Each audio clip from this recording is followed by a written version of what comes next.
So welcome to today's webinar with Sonin and the Blue Ballroom. So today we're going to be discussing how technology is changing employee engagement within businesses, and more specifically, how it supports the remote workforce. So a few weeks ago, we put out a call for questions, and today we'll be answering some of those. But before we go any further, I'd like to introduce our two speakers. So from the technology corner, we have Paul Jarrett, the founder and MD of app development agency Sonin. So welcome, Paul. Thank you. Thanks for having me.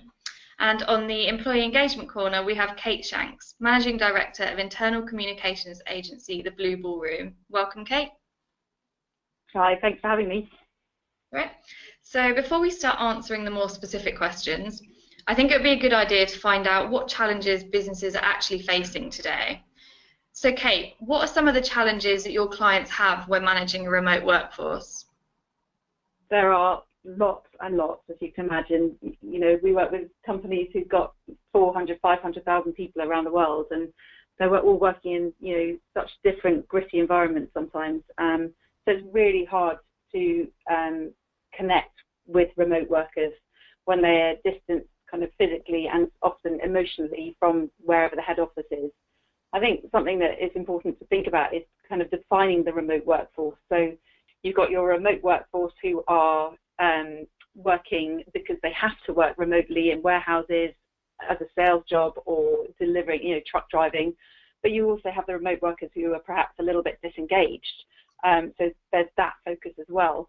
So I think one of the big challenges is around culture and the fact that businesses, the kind of culture in a business can be diluted for all those remote workers that we've defined.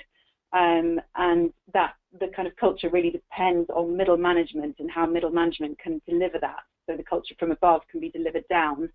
And there's also a massive responsibility for remote workers to carry the brand around. They're often the ones that are customer facing. So they need to be kind of totally self-motivated to deliver the brand and what the brand means to customers. So that, to us, is a very big challenge at the moment. Okay, and Paul, what challenges are your clients facing? Yeah, I think absolutely there are certainly lots and lots. From our side, when we tend to look at remote workers, we tend to look at people that are out and about rather than those that are at home offices, and a lot of the time the challenges tend to be efficiency based. So it comes down to having access to the right information to do the job at the right time, and the appropriate tools as well that actually mirror what it is they're doing, rather than maybe something that's a little bit cumbersome and makes their life a little bit harder. It's quite easy with remote workers to end up with them having to do the job twice by maybe providing the wrong thing, so they end up going back to an office somewhere to actually write up the notes afterwards rather than being able to do the job right there and then. And then if they're out and about, there are things to consider around things like connectivity and whether or not they've got the access to the internet to do what they want.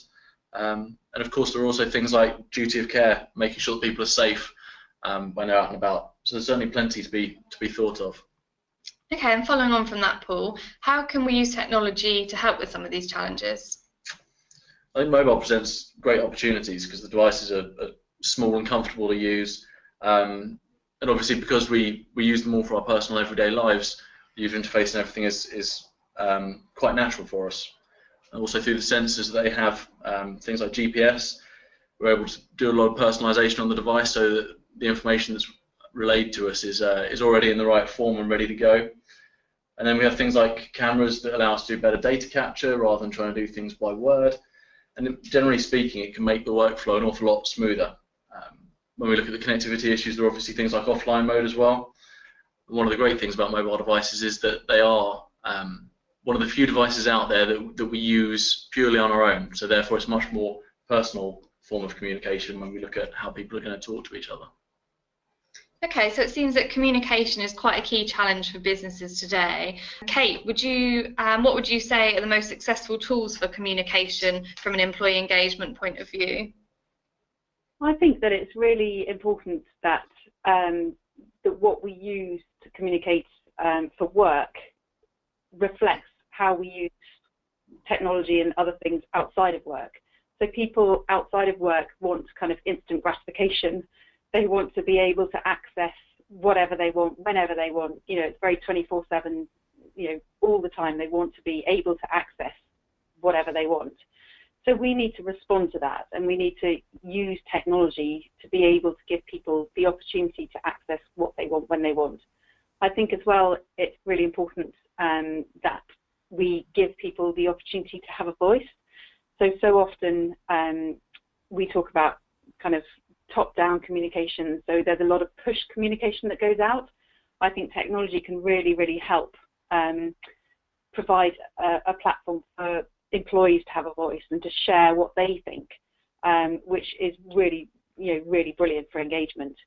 I think the whole challenge of kind of bringing your own device to work, that's a kind of whole other webinar probably, but there's a whole trust thing that I think companies need to get over, and that we need to kind of instill this trust that people will use their devices carefully, and technology is much safer than it has been.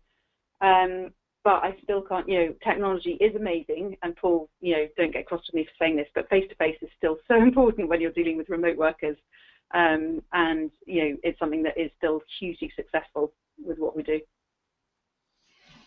Yeah, I guess the same question to Paul as well. What other technology could businesses use to improve communication?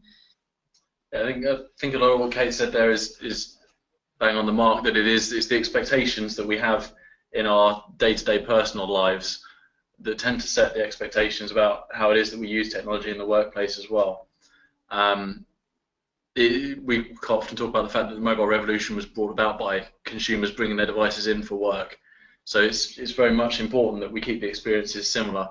And therefore, when we try and look at improving communications, then all the same tools that we might use in our day-to-day lives, around instant chat, for example, we're all used to using WhatsApp or Facebook Messenger, and those similar interfaces can maybe be used to bring people together that are usually disparate to share the same types of issues they have day to day. Message boards for knowledge sharing, again, it's a pretty common way that we're all used to working in our personal lives. And indeed, even things like bots, albeit they're probably not the best for encouraging engagement between people, but automated bots potentially to answer some of the more simple questions are also more than possible. Yeah, there's definitely a move towards the use of bots, and a lot with kind of HR challenges, and there's a definite move to have bot technology on intranets and other platforms to enable higher engagement and kind of ease of use of kind of practical tools that are needed every day in the employment setting.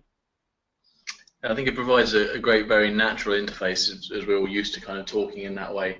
Hopefully it won't replace all human engagement though. And some of this obviously comes down to maintaining a company culture. So earlier on, Kate, you mentioned that the culture of the business is really important, and senior management need to make sure that gets diluted across the whole workforce. So what ways can companies maintain a company culture when people do work remotely? Yeah, I think I've talked about how important middle management is, and obviously leadership too, and how technology can play a part in providing a platform for employees to have a voice if they are working remotely, but a platform in which they can kind of share in the culture and help create the culture. We sometimes talk about how middle management can be the clay of a business, so messages that are trying to go down and messages that are coming up get stuck in this middle management clay. So it's so important that middle management are kind of encouraged, engaged, enabled themselves to be able to be the message driver between the two. And I think they are really key to culture and the success of kind of engagement and culture with remote workers. Okay, and is there is there a sort of process that a business could follow to kind of approach this? Is there any way you'd suggest businesses start looking at how they can improve this? I think it needs to start at the top. So we do a lot of kind of looking at leadership and how leadership are communicating and what they're cascading and how they're cascading messaging. And then, if it is getting stuck, doing some work with that middle management, but it's giving them the, middle managers the tools and, giving them the kind of feeling of trust that they can go and deliver what should be delivered. So it's kind of empowering that group, I think, to go and do it, which doesn't always happen, and that's what needs to happen. Yeah, okay, that's really interesting. So a question we've had come in, and Paul, this one's for you. How do businesses deal with security issues when deploying apps to a remote workforce? Yeah, I think Kate touched on it earlier. There's historically a bit of a distrust of these types of things because people are concerned about their data leaving the four walls of the office. But nowadays, through things like device and app management platforms, it allows companies to control either if it's a company supplied device, then they might control the device itself. But if not, then through a app development or mobile app management system, then you can control the actual app itself and the data in there. And that allows you to remotely wipe any information that stays on there. Then there are other relatively standard things that we can do quite easily, such as ensuring that any data that's at rest, anything that's actually stored on the device itself, is encrypted, so that should that device get lost and you're not able to wipe it remotely, then that data is always encrypted and can't be reversed off it. And you know, the other standard things, everything's sitting behind logins. You can do things like force people to VPN into the office. So there really is no reason why there has to be a particularly elevated risk at all through doing these things. Okay, and following on from that, what happens when people need to access specific data or specific systems? I think the reality of modern working now is that the data the data that we need to do our day-to-day jobs is always coming from existing systems. It's pretty typical for an app that we develop to integrate through into a good 2, 3+ systems. So therefore, one of the early stage pieces that we have to do is a bit of a risk assessment on what's going on.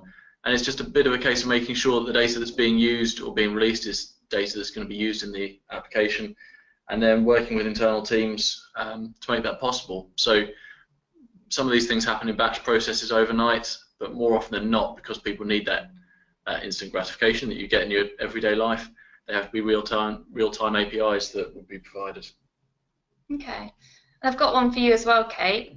What do you think is the key to successful long-distance communications? I think, well, people are key. I think language is a really important thing, and I think technology can really help with this. But communicating people in the language that they actually talk. So translating things is so often the way that people are communicated with in English, because that's a business language. But when you're communicating with remote workers who are doing quite often low-paid manual jobs, they're not going to want to be communicated in English, and so the whole translation thing is really important. I think enabling two-way conversations, so giving people that opportunity to have a voice and to share their thoughts. I think the kind of any way that we can make the world a smaller place, and technology is so important for that, will really help long distance communication. Yeah, brilliant. So to sum everything up quickly, and just to give a final insight to our listeners, what would be your top tip when engaging a remote workforce? So Kate, if you'd like to go first. Yeah, I think it's really, really important to give people, wherever they work, a sense of purpose. So that's a sense of purpose in what the company that they're working for is doing, but also how do they fit into that? What does that mean to them as an individual in the job that they're doing? And make it really, really meaningful to them, so that they have a sense of pride in what they're doing every day. And I think that needs to come from authentic leadership and really good communication, however that comes, and a really strategic approach to communication, and with a lot of use of technology. So I think the sense of purpose is really important to me. I think from our side, I think the important thing is, as we've discussed throughout this, really, it's important to remember that the remote workers are people and they're humans. So getting them involved as early on as possible and getting their buy-in is vital, because it's really important that whatever it is that you're developing and looking to deploy, they feel like they have some ownership over it, and also that it marries up with the needs they have, because it's not uncommon to find that their needs are maybe slightly different to what it is the business perceives them as. So making sure they're involved right from the get-go is really important. Excellent. Thank you, guys. So thank you so much for joining us today, everyone, and a big thank you to Kate and Paul for answering all of those questions. If you have any additional questions or would like more information on what we've spoken about today, contact details for both Paul and Kate are showing on the screen now. We'll also be revealing more details on our next webinar shortly, so keep an eye out for more information on that. But thank you again, and we hope to see you soon.